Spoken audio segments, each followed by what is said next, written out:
ठठेरी बाज़ार में ही आपको भारतेंदु भवन मिलेगा। यहाँ पर आप देख सकते हैं ये भारतेंदु भवन है। अगर आप हिंदी के साहित्य के जानकार हैं तो ज़रा भी अगर हिंदी साहित्य में दिलचस्पी है आपकी तो भारतेंदु जी के बारे में आप जानते होंगे। इनका जन्म हुआ था 1907 में और इनकी मृत्यु हुई थी 1949 सन्वत में, और इनका निवास स्थान जो था यही है। और जहाँ पर आप देख सकते हैं भारतेंदु भवन लिखा भी हुआ है, और ये ठठेरी बाज़ार, बनारस के ठठेरी बाज़ार में है, और ये काफ़ी पुराना बिल्डिंग है। और इसके बारे में भी हम जानकारी यहाँ पे लेते हैं कि कौन क्या बताता है। आप जानते हैं इनसे। भारतेंदु भवन के बारे में आप कुछ कहना चाहेंगे क्या? बतावा यार, तू बतेवा तो ही अरे भैया हमें नहीं पता है। चलिए, इन लोगों को नहीं पता है, लेकिन हम और ले जाके दिखा देंगे। आइए। तो ये भारतेंदु भवन को हम देखते हैं। काफ़ी कुछ यहाँ पर मिलेगा आपको देखने के लिए। ठठेरी बाज़ार में भारतेंदु भवन स्थान, भारतेंदु जी का ये निवास स्थान है। यह शिलालेख नागरी प्रचारी सभा काशी ने सन्वत 1989 विक्रम सन्वत में लगवाया था। ये जो शिलालेख है, और इसमें हम अंदर जान रहे हैं, घुस रहे हैं, और इसके बारे में जानेंगे भारतेंदु भवन कैसा है अभी ठठेरी जो बाज़ार में ये स्थित है। भारतेंदु हरिश्चंद्र जो थे वो काफ़ी जाने माने हिंदी साहित्य के विद्वान थे, और इनके बारे में ही ये जानते हैं सब लोग। हिंदी जो पढ़ते हैं उनके बारे में ज़रूर पढ़ते हैं। ये जो इसके बारे में हम भवन के अंदर हैं, भवन को अगर देखिएगा चारों तरफ से तो काफ़ी पुराना है काफ़ी, हालांकि फिर भी कंडीशन बहुत अच्छी है, मेंटेन कर रखा है भारतेंदु जी का ये जो भवन है। और इसके बारे में यहाँ पर कुछ लोग अंदर हैं, उनसे भी जानेंगे कि ये भारतेंदु भवन के बारे में और भारतेंदु जी के बारे में। ये बुढ़वा मंगल एक फेस्टिवल हुआ करता था हमारे काशी में, जिसमें बनारस के रईस लोग जो हुआ करते थे, बड़े बड़े लोग हुआ करते थे, उनकी बोट सजती थी। और जिस बोट जो ज़्यादा आकर्षक बोट होती थी तो वहाँ पे छोटी छोटी नाव उसकी तरफ आकर्षित होती थी, और ये एक तरीके से उन लोग के लिए कंपटीशन हुआ करता था। इसमें अलग अलग लोग अलग अलग तरीके से सजाया करते थे। भारतेंदु जी की बोट कुछ इस प्रकार सजी थी कि वो इंसानों को फूल पत्तों की जगह यूज़ किया करते थे। जैसे अगर पत्ता लगाना है तो वो हरी साड़ी में एक वहाँ पे महिला खड़ी रहेंगी, ऐसे हुआ करता था। महाराज बनारस की भी इसमें एक बड़ा सा बोट रहा करती थी, और ये एक ऐसा फेस्टिवल हुआ करता था। ये फ़ोटो जो आप देख रहे हैं ये उसी में एक किसी बोट के अंदर की है, जिसमें महफिल बन रही है और सब लोग बैठे हुए हैं वहाँ बोट के अंदर और कार्यक्रम चल रहा है। तो ये पालकी है और तामझाम ये है।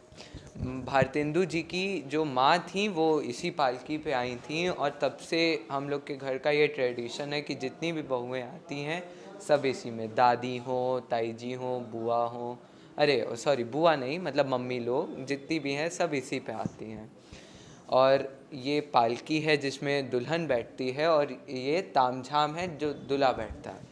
तो आपको जैसे आइडिया होगा कि तामझाम का कहते हैं कि बड़े तामझाम से आए, तो ये वही है कि तामझाम मतलब कि ये होता था, और इसको जैसे जनरली दो लोग आगे दो लोग पीछे एक मोटे से डंडे के थ्रू होल्ड किए रहते थे और चलते थे, और इसी में पूरा ट्रैवल हुआ करता था जब गाड़ी घोड़ा नहीं था। एक्चुअली अब मजबूती का इसका अलग ही है, क्योंकि उस समय की जो कलाकारी रही, जो उस समय का था वो कुछ अलग ही था। तो कुछ डिपिक्ट नहीं किया जा सकता क्या है क्या नहीं है, लेकिन जो वो बना के गए वो अपने में एक बहुत बड़ी चीज़ है। ये लगभग 200 साल पुरानी होगी, और तब से हम लोग के घर पे ये ऐसे यहाँ पे टंगी रखी हुई है।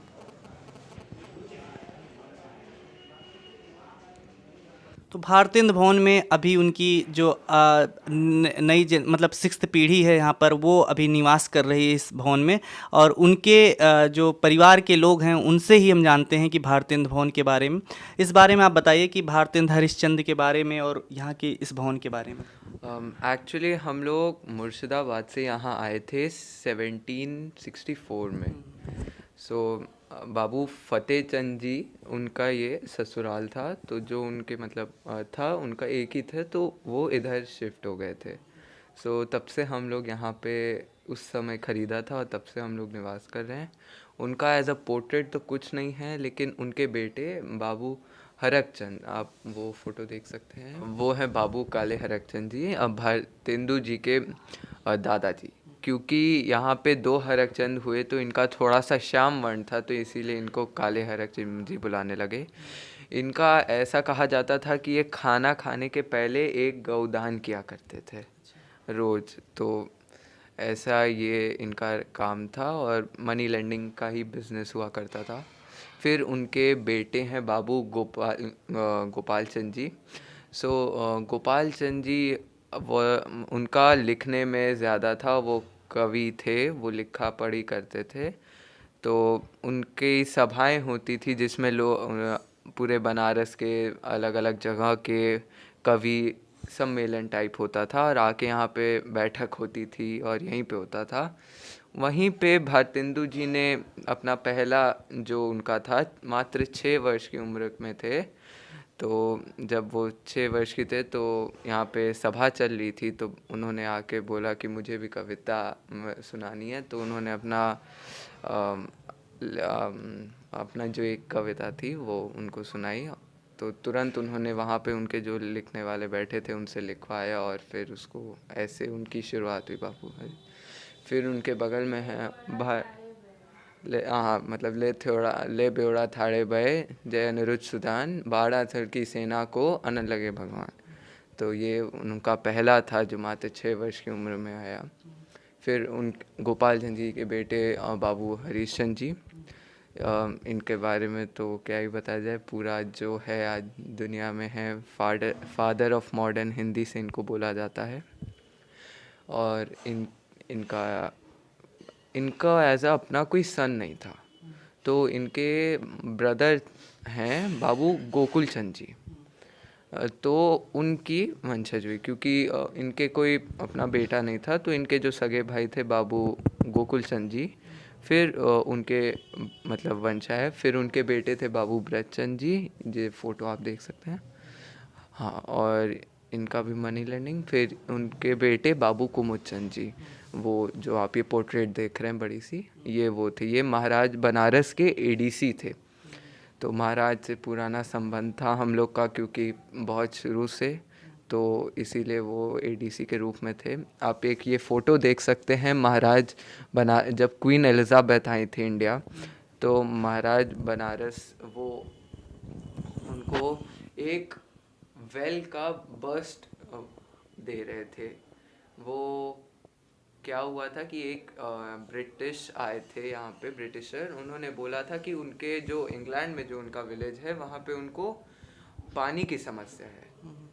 तो तब उनको महाराज ने 500 पाउंड्स दिए थे कि आप जाके अपना वहाँ पे वेल आप अपना वो बनवा लीजिए। तो जब आई थी क्वीन, तो उनको उसी वेल का बस्ट वो हैंड ओवर कर रहे हैं, और जो पकड़े हैं वो मेरे परदादा जी बाबू कुमुद चंद जी।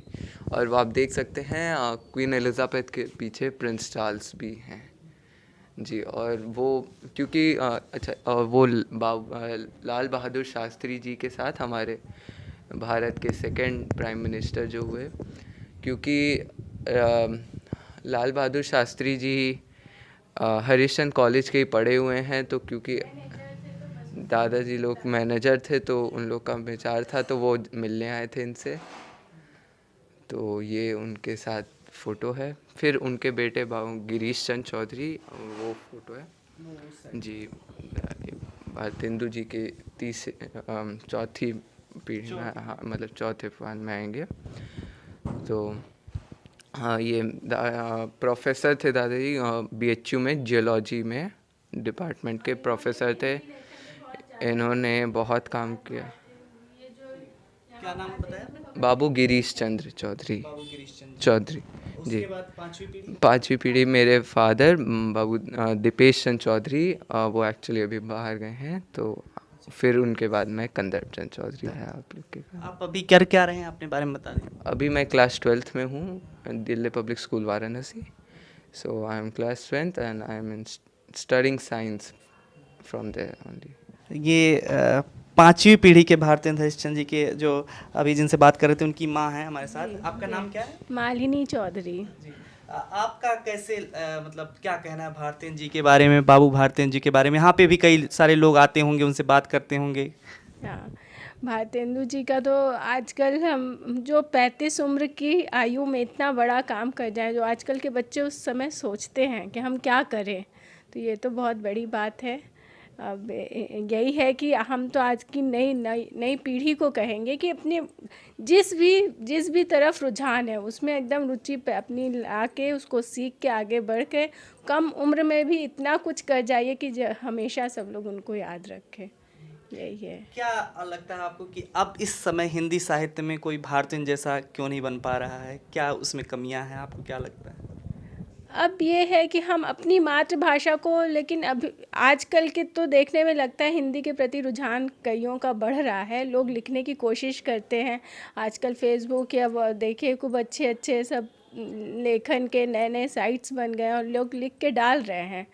अब आ रहे हैं, लेकिन इतना बड़ा ये कहना मुश्किल है क्योंकि आजकल इतना कंपटीशन है हर जगह, तो कोई उसमें अब निकल नहीं पा रहा और उसको व्यवसाय पे ज़्यादा लेके उस पर आगे नहीं बढ़ पा रहा है। उसमें कोशिश तो करते हैं लेकिन आ नहीं पा रहे हैं। आप लोग उन्हीं की पीढ़ी हैं, तो आप लोगों पर कितना प्रभाव पड़ा है उनका? हमारे ऊपर तो हमें बहुत अच्छा लगता है। हम लोग तो, हमें याद है हमने तो पहले इनकी जीवनी पढ़ी थी। जब मेरा विवाह हुआ तो भारतेंदु जी के वंशज मतलब भारतेंदु परिवार में आ रही थी, तब मुझे लगा, मेरी मम्मी हिंदी लिटरेचर, हिंदी से एमए की हुई थी, तो हिंदी शुरू से उनके संग था भी। और यहाँ आए फिर ससुर जी जो हमारे गिरीशन चौधरी जी हैं, जो अब है नहीं, वो बहुत कुछ लिखते थे, चाहे पेपर हो चाहे बुक्स हो, हर विषय पे, और लिख के रीराइट करने हमको देते थे। तो उससे बहुत रुझान पड़ा, जो आज हमें लिखने का बहुत शौक़ हो गया और थोड़ा बहुत हम भी लिखने लगे हैं। अच्छा, आप लिखने लगी हैं। और वैसे पेशे से आप क्या हैं? ऐसे हाउस वाइफ है, और आप लोग बस ये अपनी पुरानी परंपराओं संस्कृतियों को संभाल रहे हो, थोड़ी सी समाज सेवा जो मौका मिलता है कर लेते हैं। भारतेंदु भवन में क्या कुछ अभी यहाँ पे बचा हुआ है जो उनकी बार बार आपको याद दिलाता रहता है? भारतेंदु भवन में बचा तो यही है कि आप लोग सब लोग दूर दूर से आते हैं।